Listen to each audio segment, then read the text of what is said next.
The David Pakman Show at davidpakman.com.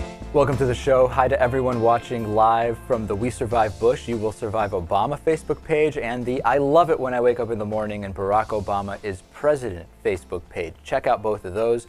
Yesterday was debate number one, presidential debate number one. We have so much to say about it. I did get a picture on Twitter just before the start of the debate from Trevor James, who had a David Pakman Show t-shirt. He was ready to debate in his David Pakman Show t-shirt. I have to say, does this guy look a little bit like me?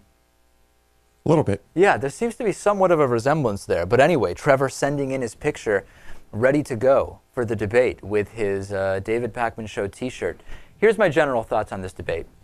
I was keeping track of this on two fronts. Question by question, I was going on who won on style and presentation and who won on substance. If we add all those up, Mitt Romney did very well in yesterday's debate on style.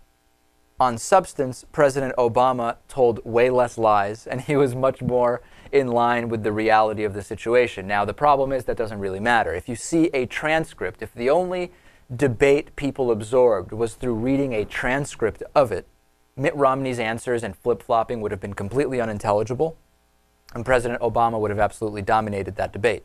As we know, and as we've known since John F. Kennedy debated way back when in that incredible first television debate, modern television debate, it's not just about what it would look like on a transcript. And Mitt Romney did do well as far as that goes. Now, today, as expected, we're seeing the right-wingers say that Mitt Romney did incredibly well. And I predict we will probably see a 1 to 2 point bump for Mitt Romney in some polls. Now, the question is, how many undecided voters are there really? In Ohio, for example, we were talking about Obama's already polling more than 50%. So even if Romney gets all the undecideds, he actually needs to get people that were already decided on President Obama to switch their vote to Mitt Romney. Nothing really happened, in my opinion, that would get someone to make that change. No, you're right. He was way more enthusiastic and animated and almost a completely different person from when he was giving his speeches. No question about it. And the other thing also, let's talk about, before we get into the specifics, the format of the debate. This format was terrible, and Jim Lehrer was not a good moderator on a number of different fronts. Do you guys agree? Yes. 100%.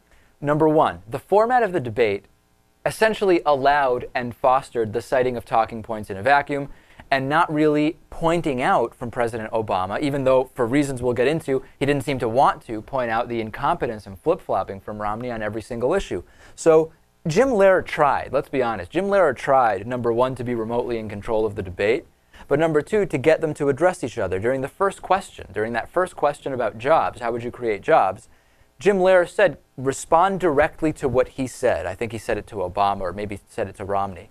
And they didn't. And this happened in 2008. We went in expecting fireworks. They barely talked to each other, Obama and McCain in 2008. Same thing here. It seems to be a strategy. It really seems to be the strategy. Now, that being said, the questions were not good, ladies and gentlemen. A lot of Jim Lehrer's questions were, what are the differences between the two of you? It's an open-ended question. Let's get some specific questions here to make it more obvious that there's no answer being given. If you say, what are the differences, it's too easy to just cite talking points and talk about whatever you want. I know they're not going to answer, Jim, but at least ask a more specific question. I thought he didn't do a good job. He had no control over the debate either. Yeah, he didn't really ask even one specific question. He would say, let's talk about this topic now. You can start. And what are the differences between the two of you on this very broad topic? Right. And the only other thing he would say is, respond to that. It was not good. Awful. The other thing, I was actually looking forward to the split screen that we got because I liked looking at how each candidate was reacting when the other was talking. Now, President Obama did look tired, bored, irritated in many of the cases when Mitt Romney was talking. Mitt Romney, when President Obama was talking, had that vapid, psychopathic look on his face that he seems to go to anytime he has to listen to someone else speak. Now, Natan, you were saying you didn't like the side-by-side. I didn't like the side-by-side. When I saw a clip of the debate, the same thing that I had seen before in split screen, using the full medium shot that was on Obama, Obama looked a lot less bored and a lot less uncomfortable than it seemed in the split screen in the close-up. So I think that did him a disservice. So separate from whether you liked it, you think that the split screen actually hurt Obama? Yes, although admittedly, like you said, Romney had this very bizarre look on his face, like he was salivating and just like eating everything up. It was very bizarre. as far as zingers, and then we'll get into the content, as far as zingers, all the zingers we were expecting to hear, there was nothing. The one that would even be remotely close was Mitt Romney saying to President Obama, listen, you're entitled to your own plane and your own home, but not your own facts. It fell flat, kind of a non-factor. Whatever zingers were planned, we saw none of them. Yeah, there was only one zinger, and that was directed at Jim Lehrer when Obama said, I had 5 seconds before you interrupted me. Which I don't think was his best moment, to be honest. No, not good. Okay, now let's get into some of the meat here. Mitt Romney mentioning clean coal. There's no such thing as clean coal. Clean coal as an idea exists. It's something Republicans talk about. It's something sometimes President Obama has talked about, but it's not real, okay? This is no different than Mitt Romney referencing Bigfoot or the Loch Ness Monster. He's talking about something which is not real. Okay. Case in point. Romney took 2 minutes to get to his first lie, saying he won't cut taxes for the rich. He said that in his first answer. Just not true. Numerous nonpartisan tax policy centers have said it's just not true. It's going to happen. He's going to lower taxes for the rich. 2008 all over again, I thought, and Obama refusing that first call from Jim Lehrer to respond directly to Romney. And instead, he looked over at Romney, he looked back at Jim Lehrer, and he went into talking points completely disconnected from anything Romney said. Now, Natan seems to think that this may have been a strategy. This Obama kind of being very lax and low-key and not going after, not taking an opportunity to bring up the 47% video when talking about poor people. Missing a lot of opportunities. Well, here's the thing. I don't think that, Obama looking tired, bored, listless, uninterested was part of the plan. I think that was just a failure on his part, and hopefully he won't do it again. As for the strategy, I do think it seemed like there was a clear strategy not to let Romney feed off of anything he was saying to get any zingers in. Obama was just going to answer very calmly, very simply, very wonkishly, as all the pundits call it, and let Romney incriminate himself, and then later on, after the debate's over, pummel him on the campaign trail and in, campaign ads. So, Lewis, this is kind of like the ultimate conservative defense. You play no offense, you just play enough defense to basically keep the lead by the time the game ends, right? Just don't do anything that will have you lose the lead by November. Good strategy? I don't know. I mean, I think we have to wait a few more days and see. But he was definitely strictly playing defense. And I don't know, kind of like when you're watching a fighter defend his belt and he just kind of dances around while the other guy's trying to knock him out. It makes for a pretty boring fight. It definitely is boring. And that's basically what was going on here. We got into the deficit, and one of the most popular moments that resulted in the most internet memes was when Mitt Romney said, we're going to cut subsidies to PBS. I mean, I love Big Bird and I love you, Jim Lehrer, but we're going to cut subsidies to PBS. Listen, Mitt, just because Sesame Street is the only thing you watch on PBS doesn't mean that that's all that PBS does. And let's talk about the real issue with that, Lewis. PBS is 0.012% of the budget.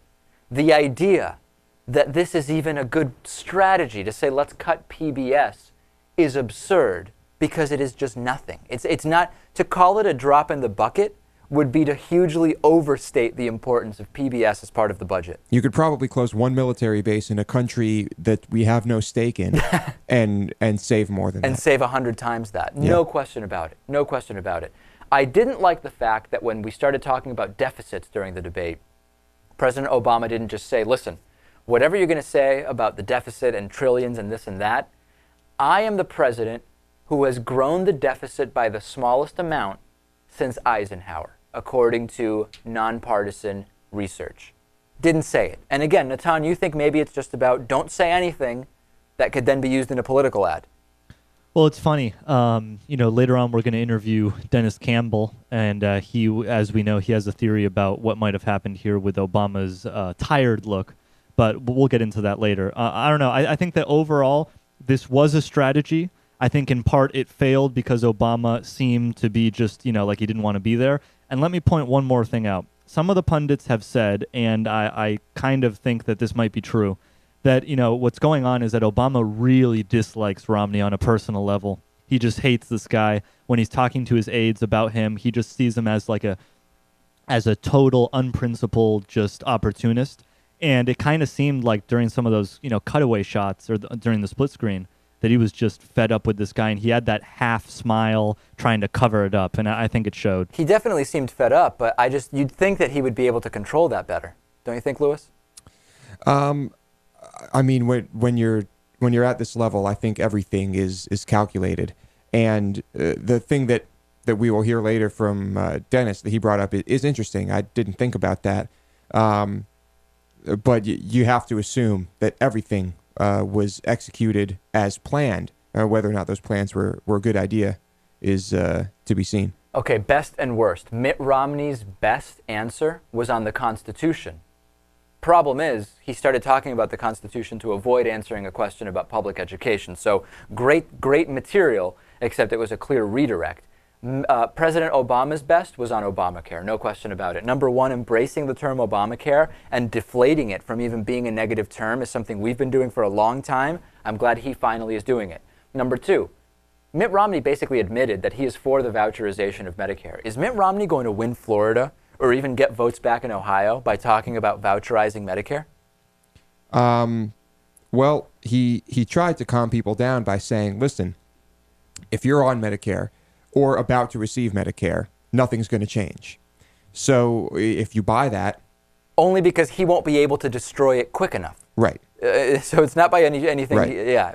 I'm sure all these people are dying to go on private health insurance. But that comment by Romney prompted one of the few good zingers that Obama had, which was when he looked at the camera and said, so if you're 54 years old, pay close attention. That's right. And the best comment Obama had was, listen, Romney Care is Obamacare. It works. We're doing it. It's the same advisors. It's the same plan. Romney himself wrote that we should have the Massachusetts plan, Romney Care, be a model for the whole country. That was really, really great. Of course, Mitt Romney avoiding any specifics in terms of which tax loopholes he'd close, saying that all of the different things he would do, it would just take too long to explain. Imagine, in a debate where you don't even let the moderator get back in and move on, there's just not enough time. Certainly time is one thing that they were not running short on yesterday. Right. And Romney also tried to mislead people about the panel that was assembled to try and figure out how to reduce healthcare costs overall. And you know what that was? That was an allusion to death panels without saying it. He didn't say it, but he was basically saying there will be a panel from the government which will make decisions for you. Right. It's essentially the same thing, just a less shocking name. Right.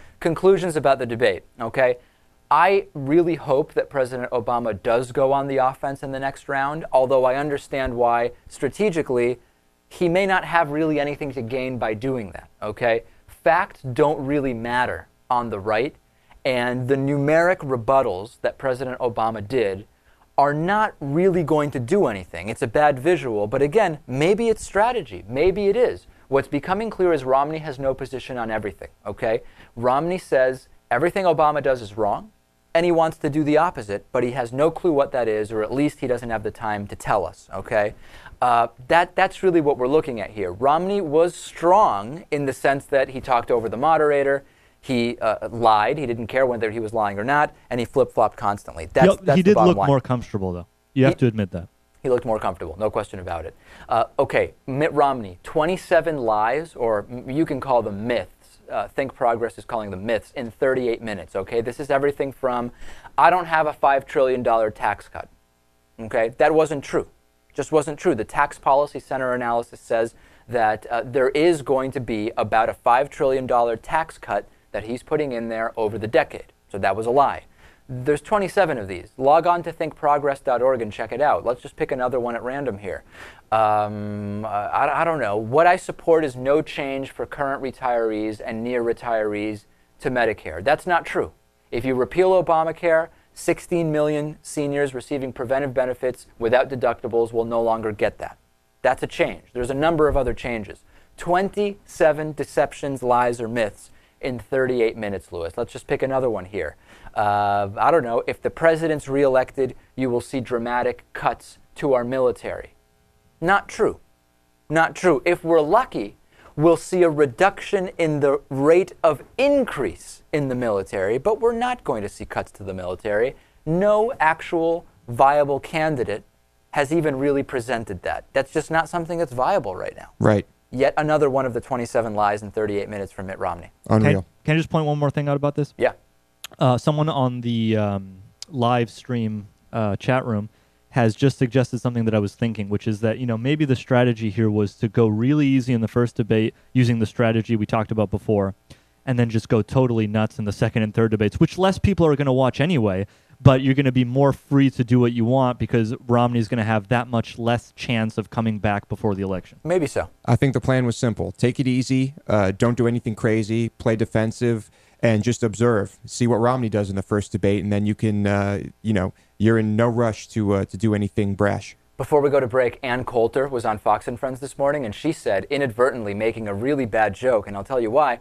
Obama did so badly that Michelle Obama wanted to go home and have sex with Mitt Romney. Here's the clip of Ann Coulter.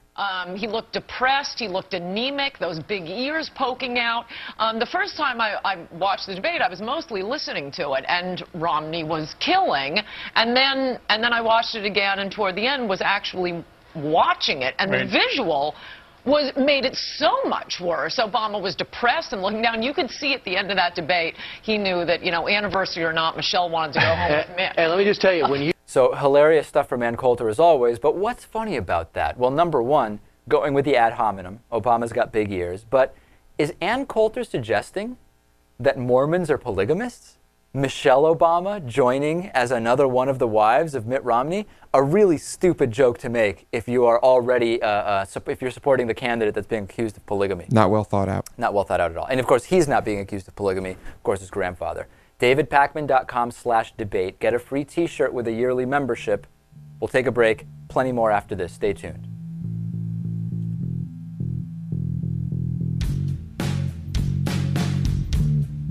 The David Pakman Show at davidpakman.com.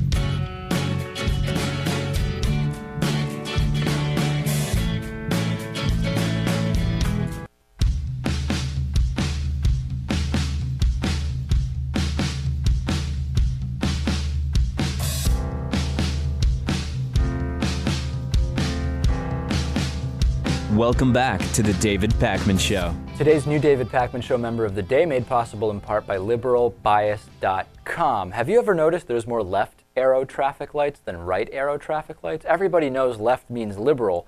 I think this is a sign of liberal bias in American traffic signs, Lewis. What do you think? Well, that's scary because it would be everywhere. Of course, I'm an excellent driver. Are you? You don't get the reference, do you? Rain Man. Oh. David Drost. David Drost is today's new David Pakman Show member of the day. Great to have more Davids aboard, I'd say. Yeah, of course. Do we have any Lewises? I think we actually do have one Lewis, but it's Luis, L-U-I-S. Oh, I thought it was E-W. Maybe not. No, I don't think so. Okay. Yeah. Oh, well. All right. Here's some interesting information. We talked earlier in the week, maybe it was last week, I'm losing track of time, of voter fraud, voter suppression confirmed on the behalf of the Republican Party, and we talked about the fired voter registration company. Now we have a lot of Bain alumni that are raising big money as Mitt Romney bundlers, and they are also involved in the electronic voting machine business. This is pretty interesting stuff. This is kind of a repeat of that infamous CEO of Diebold, Wally Odell, who raised money for Bush while his company supplied the voting machines for 2004 election. We're seeing almost the exact same thing, Lewis. Okay, continue. No, I mean, that's it. It's that's the same it? thing. Oh, all right. Well, yeah, no surprise. Now, I'll tell the story. In 234 counties of Texas, the entire state of Hawaii, the entire state of Oklahoma, half of Washington, Colorado, counties in swing state Ohio, votes are going to be cast on these e-slate and e-poll book machines. Now, who makes those machines? A company called Hart Intercivic. Hart Intercivic machines famously tainted in Tarrant County, which is Fort Worth, adding 10,000 non-existent votes. The Everest study, which was commissioned by the Ohio Secretary of State back in 2007, found that there were a number of security flaws with the Hart Intercivic products. No surprise, we hear all the time of these flaws. Right. An ongoing free press investigation turned the attention to who owns the voting machine companies. You know what's coming, Lewis. We all know what's coming. Here it comes. The majority of the directors of Hart Intercivic come from a private equity firm. The private equity firm is called HIG Capital. Now, HIG Capital has been heavily invested in Hart since about July of 2011, just in time for the current presidential cycle. So the question is what? Well, who is HIG Capital? Out of 49 partners and directors of HIG Capital, 48 are men, 47 are white, and 11 of these men, including the founder, Tony Tamer, were at one point employed by none other than Mitt Romney? Bain Capital. Well, yeah. Bain and Company, to be specific. Two of those men, John Baldock and Douglas Berman, are Romney bundlers, along with former Bain and HIG manager Brian Shortsleeve. These employees have given $338,000 to Mitt Romney's campaign. It's about $1,500 per employee. Bain Capital, by comparison, only gave Romney $268,000. HIG is the 11th largest donor to the Mitt Romney campaign, and they are really working hard for their man, also owning a lot of the voting machines that will be tallying the results. Ladies and gentlemen, the system is corrupt. I don't care what state it is or where the machines came from.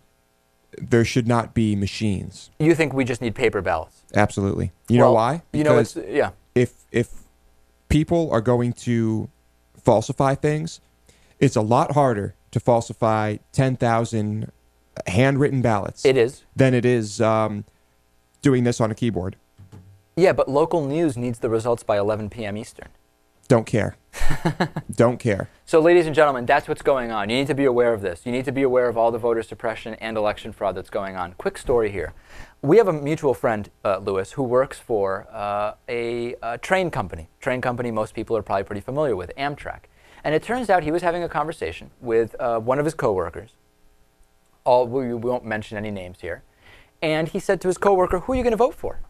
And his coworker said, "I'm going to vote for Romney." And our friend said, "Why would you vote for Romney? I mean, it's very clear that they're anti-union, number one, and we're in a union. And number two, they don't really care about funding things like Amtrak. And even though they may not be able to totally destroy Amtrak in one term." But the Ryan budget included eliminating subsidies for Amtrak. The Ryan right? budget does include eliminating those subsidies. And he said this, and his friend says, "I don't care. I'm voting for Romney. I want Romney." Of course, what we all suspect, including our friend, is at the root of this is racism, because this seems to be a particularly race-oriented individual who is making this claim. But this is what we're dealing with here, ladies and gentlemen.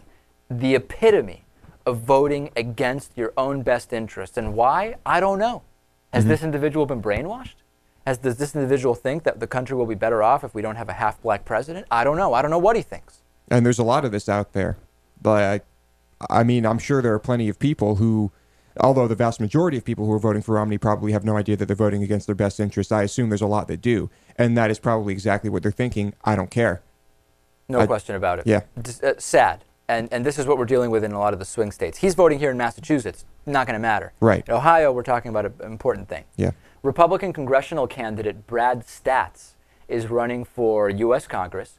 And he said on Facebook, "Welcome to Tennessee, Mr. Obama," with a photo of a handgun. This is a screenshot from his Facebook page here. Brad Stats for Congress. That's STAATS. And there it is. Welcome to Tennessee. What better way to welcome someone to Tennessee, particularly a president, than a handgun? Here's a brief interview with Brad Stats. Here's what he had to say about it. I'm going to say what I mean. I'm going to mean what I say, and I want Tennesseans and I want Americans to know that I'm not going to back up on what I say. Oh, okay. Last Friday, Stats posted this statement and picture of a handgun on his campaign page. "Many people keep asking me about my opinion on Second Amendment rights." And then he goes on to say, apparently Tennesseans are part of that crazy crowd that Obama says cling to their religion and guns. Well then, I must be part of that crazy crowd. Here's something that I usually have with me, referring to the handgun. Welcome to Tennessee, Mr. Obama. What's really funny about this, and really sad, is number one, he says he wants to make sure the president knows where he stands. Where he stands on what? Using guns as thinly veiled threats? I mean, what does he want to show Mr. Obama? I don't get it. I think even this person, this candidate here, is unaware of not only what Obama's done in terms of gun control, but what Romney has done. Right. I mean, Romney has done more to prevent people from getting guns than Obama has. But Romney is his savior. Well, I mean, I think clearly this man does not know where he himself stands. No, and if it's not threatening to put this up, it could be interpreted as threatening, and it should certainly disqualify this guy from service in Congress, if only for poor judgment than anything else. It's funny, this might or might not get you a visit from the Secret Service as a non-political candidate, but it should definitely disqualify you from being a member of Congress. Don't you think, Natan? Yeah, it seems like in the post Gabrielle Giffords era, this is unacceptable. This is exactly what we don't need here. I can't speak for the people of Tennessee as a whole, but I'm going to guess that this guy has no shot. If his Facebook profile had its own gun, it might have been able to defend itself from the picture of the gun. That's pretty. I don't know. That's out there, Dave. We need more guns. That's really, out there. The point is we just need more guns. If Obama had a gun, he could protect himself. Oh, wait a minute. Right. Yeah. Let's take a break. Facebook.com/David Pakman Show. Also, Lewis wearing his David Pakman Show t-shirt today. They're flying off the shelves. If you just want a shirt or hoodie, go to davidpakman.com/gear. If you want a membership but you want me to send you a free shirt, then you go to davidpakman.com/debate. Stay tuned.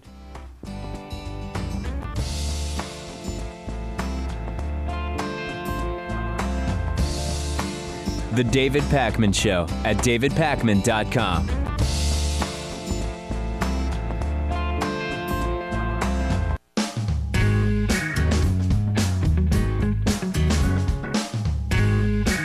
Welcome back to the David Pakman Show. It's Thursday. We're going to check in with Dennis Campbell for Worldview with Dennis Campbell. Dennis is, of course, editor-in-chief of UK Progressive Magazine. Dennis, what's been the talk about the debate in Europe?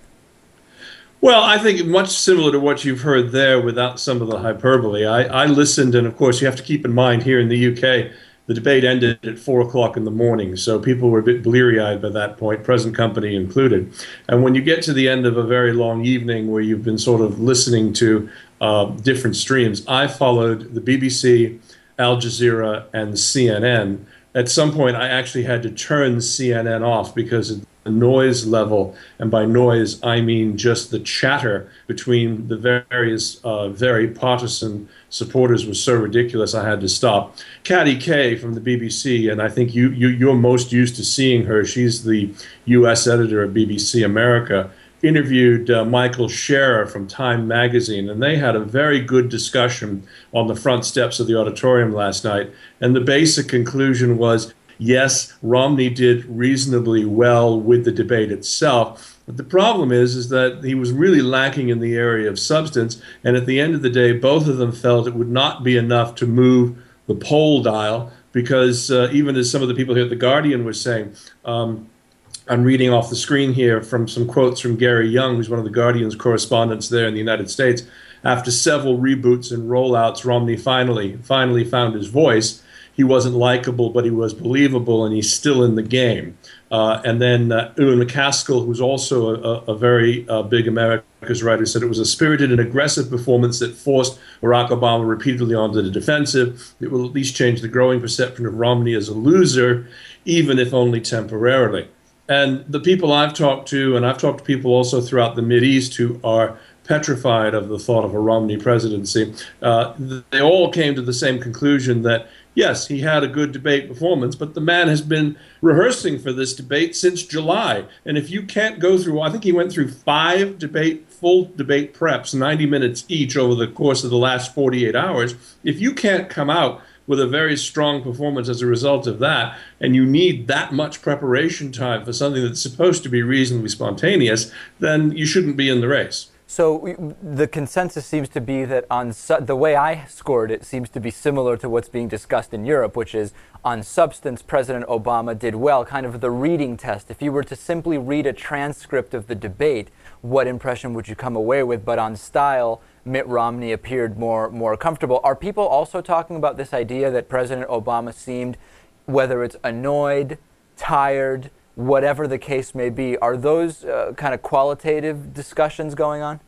Yeah, it was interesting. He had a high level of irritation, it almost looked like. And I mean, my theory is that I think there were many other places he would rather spend his 20th wedding anniversary than there on the stage with Mitt Romney. I'm sure that probably played into it. There's another factor that I haven't heard anybody talk about. I've been in Denver before, and when you get to 5,000 feet, and I've had to give a speech there, at the end of that evening, the altitude sickness, just the sheer height of where you are, has a huge effect on you. It really fatigues you to a degree that you can't even begin to imagine. And I also had to give a speech over in Vail, which is another 3,000 feet above sea level. So between 7,500 and 8,000 feet above sea level, you find yourself having to pace yourself in a much different fashion. And, you know, from what I've seen of his stay there, he's been campaigning full bore, as well as, you know, in the most difficult and stressful office in the world, that of President of the United States. He's dealing with the issue that nobody's talking about today, and that is the Syria-Turkey heightening escalation of hostilities there. I'm sure he's had to have a number of briefings on that and keep his head in the debate game. So I don't know how anybody could possibly do all that's required at that level and still walk away with a decent performance, just not what we're used to seeing from Barack Obama. So, and I guess part of it is because he's doing all of his presidential duties, but the altitude itself presumably would have affected Mitt Romney as well, don't you think? Well, he's been living in Colorado, though, for what, the last week and a half? So, you know, your body does acclimate to it. I mean, the situations I was talking about where, you know, you literally fly in, you land at 3 o'clock in the afternoon, and at 6 or 7 o'clock in the evening, you're giving a speech. And when that happens, I mean, you don't have a chance to acclimate. From what I understand, he was in another state, arrived at the venue. Literally, we saw him in the hour before the program. His motorcade pulled up. I'm not sure where he was actually staying in Colorado, if he even stayed in, or if he had just arrived from a more sea level-like venue. I know the next debate is going to be at Hofstra University in New York City, so that hopefully will take care of that as a potential issue. I don't offer it as an excuse, but it could explain why he was in a situation, you know, of looking so fatigued after, you know, 75, 80 minutes in front of a packed auditorium on a national television stage in front of 50 million or so people. Interesting. Real quick, last thing. How much interest is there in Europe in watching these debates and in the details of what is said? I mean, I know you said the timing issue is very, very late at night, but generally, you know, we heard about 50 million people here in the U.S. watched, and what percentage of actual voters that represents, we don't yet know. Assess the interest level with this debate. Well, there's a great interest in the race itself. I mean, I'm constantly asked to comment, and, you know, have done a couple of radio programs this morning on, you know, what happened in the debate and where the election itself is headed. But they don't have the level of minute debate knowledge that you or I or a lot of the people that watch this program would have. I mean, they are interested. There were a number of people who were tweeting to me last night, because what I did was I live blogged and I live tweeted what was actually going on during the course of the debate to sort of help people understand. And I was shocked to see there were a half a dozen or so people, not just here in the UK, but across the rest of Europe and the Middle East, that were involved in the dialogues that we had as a result of that. All right, so similar outlook, really. On style, Mitt Romney did very well. On substance, President Obama did well. We'll have to see what happens in the polls, and we'll see what happens, as you said, when we have a more sea-level debate at Hofstra University. Dennis Campbell, Editor-in-Chief of UK Progressive Magazine, thank you as always, and we'll talk to you next week. See you next week, David. Okay, let's take a break. Stay tuned. Still more to come after this. The David Pakman Show at davidpakman.com.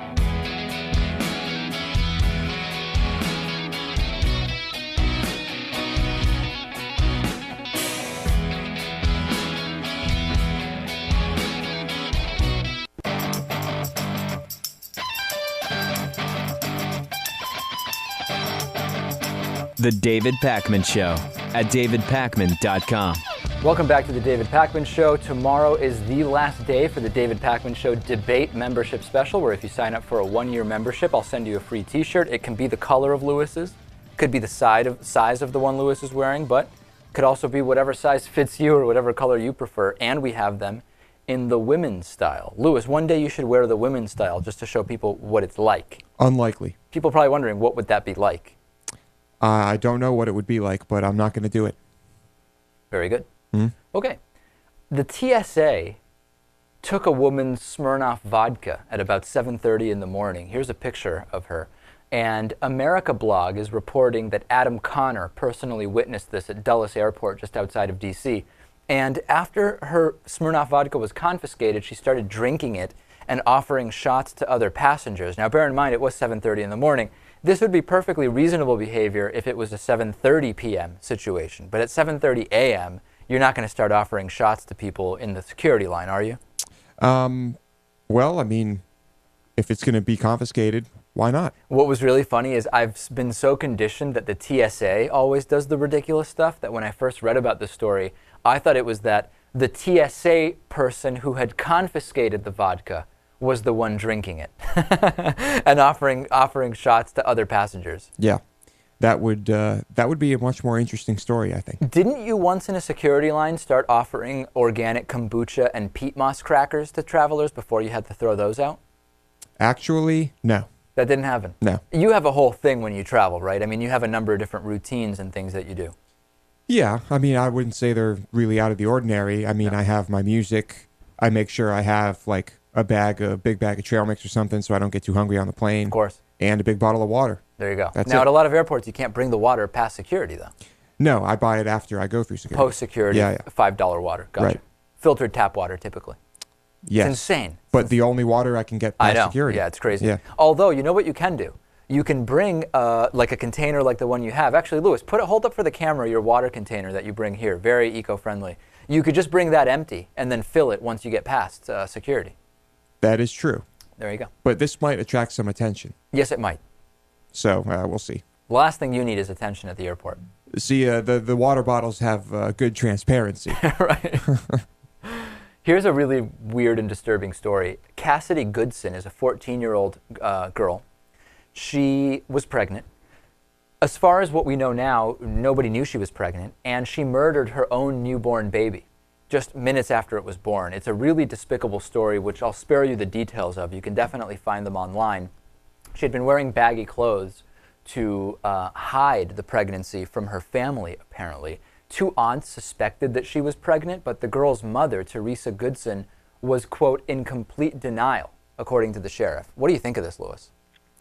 I can't imagine why someone would do that instead of just give the child away. The question now is obviously what?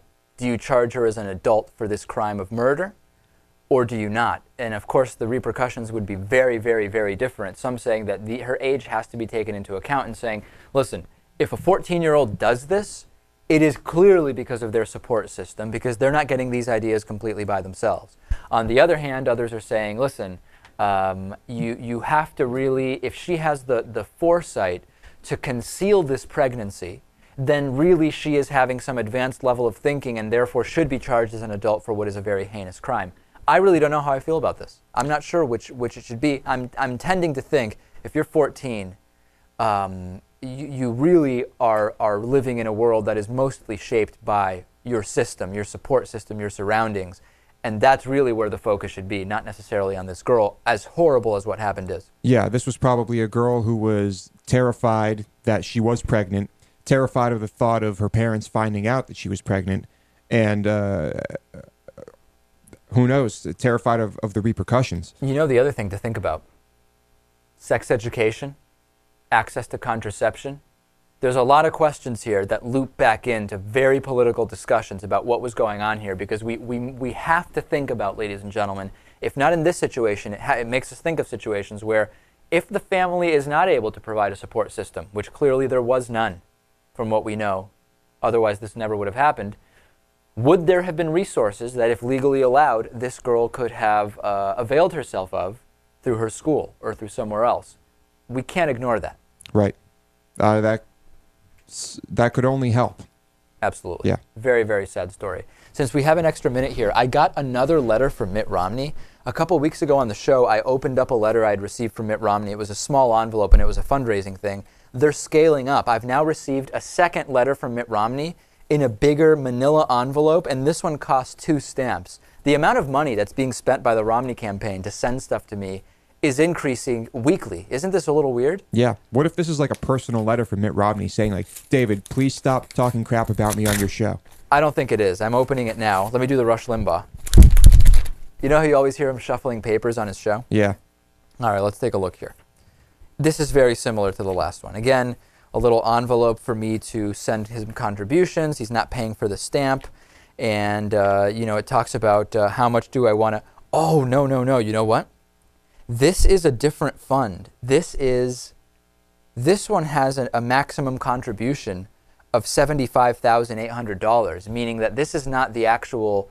This I believe is a super PAC, right? Is that what we're looking at here? Because otherwise the maximum would not be $75,800. It'd be what, like $25,000? I just don't know. $2,500. I just don't understand, because it is a letter from Romney written to me. It's a very, very similar letter to the last one. It's signed by Mitt Romney. I don't understand how he can be asking for $50,000 or $75,000. Does this make sense to you, Natan? I don't know. It just occurs to me that maybe it's like to the show, and the show as a business can donate whatever it wants. It's not. I mean, it went to my home address, and it didn't have anything related to the show on there. It's probably illegal.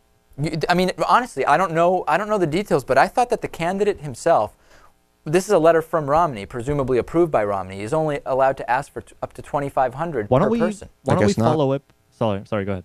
No, that's all I was going to say. I mean, I doubt it's illegal if there are millions of these going out. Very, very weird. I think we should follow up on this and maybe send it to the Federal Election Commission and see if we can get Romney barred. We'll look into that. This invalidates his presidency. It does. Yeah. It certainly does. All right, let's get to some voicemail and email. The voicemail line is open 24 hours a day. As you know, 219-2-DAVID-P is the number. A couple of emails about Glenn Beck saying that if Mitt Romney wins, it would be a sign from God. People not really agreeing with my point of view. I may have been wrong on what I said. Let's take a listen. Hi, David. This is Lowell from Canada. I just wanted to call in to say I think you guys really misinterpreted Glenn Beck when he was saying that Romney's victory would be the work of God. The important word in what he was saying there was if. If Romney wins, it'll be the work of God. They're very impressed with how godly a man Romney is, apparently. I mean, that's what all of that talk about. Look how much he prays, and we didn't know this about him. He's clearly very devout. So, okay, well, so I was wrong. If Romney wins, it would be the work of God. Not that God is clearly telling us Romney is going to or will win. Yeah. Another voicemail also about the Glenn Beck, Mitt Romney thing. Yeah, hi, Dave. First of all, I sure appreciate you. We all do out there. Thank you. We're out here. Look, on that Glenn Beck piece, my thoughts on that were that it sounded to me like Mr. Beck was basically conceding that it would be an obvious act of God if Mitt Romney won this election. That's the way I kind of took it. He didn't really want to come right out and say it, but, well, that was the drift that I was picking up. So there's a couple of interpretations, right? This presidency would be so absurd that only the work of God could possibly make it happen. Or all of the other theories, like, for example, the reason why Romney's now down in the polls is because God is going to show us how incredible this Romney victory is going to be. Yeah, I think it would take a work of God at this point for Romney to win, unless Obama executes a child on stage during the next debate. Yeah, pretty much would take a work of God. You're that convinced that this is that it's over? Yes. All right. Well, Lewis, very confident. On the Christian networks preparing for the return of Jesus by setting up live video cameras. I know, very, very weird.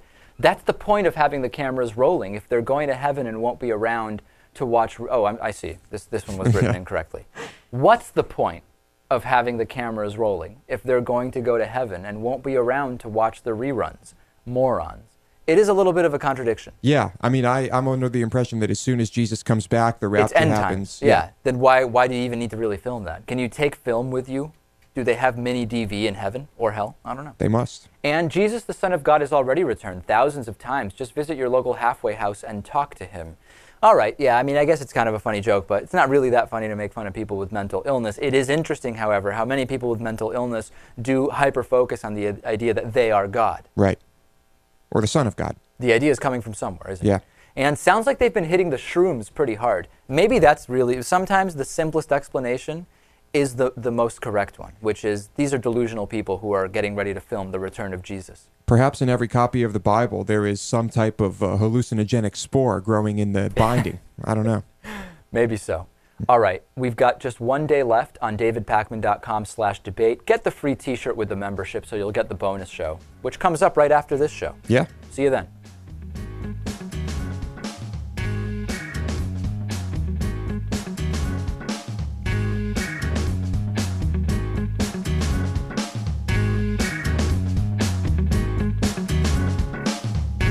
David Pakman Show at davidpakman.com.